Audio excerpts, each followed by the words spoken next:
好，停。来干嘛？指挥这台飞机。指挥哦。停！哇，现在你们在哪里？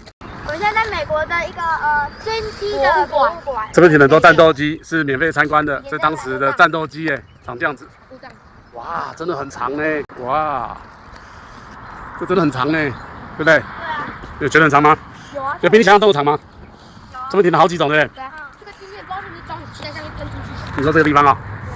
我说实在，我也不知道这个地方是在干嘛的。哇，收轮胎的啦！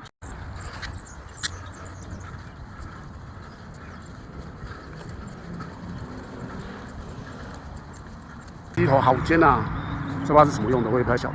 这飞机真的比想象中还要长。战斗机。那我带大家再来看一下新的另外一架小飞机，可是看起来不太像战斗机耶，但是又好像是，我也不太懂。这一个好小。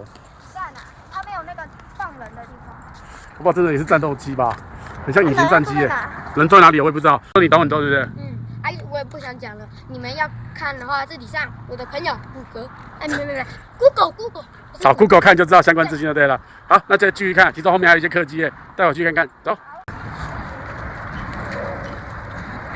你看这台有沙漠保护色哦，超帅的。这台哦，真的我也觉得很帅耶。沙漠色、保护色，还有什么色？哇，它的飞机翼真的好尖呐、有一些不一样的飞机来咯，连武器都出现了。后面还有一台像轰炸机的，这台客机也非常特别。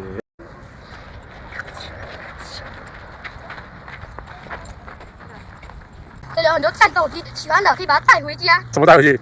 用手把它扛回家。拍照、录影带回去就对了。哇，好多战斗机耶，这都是真实打过仗的。这边还有一个涡轮，这样子。这些是水，因为我的。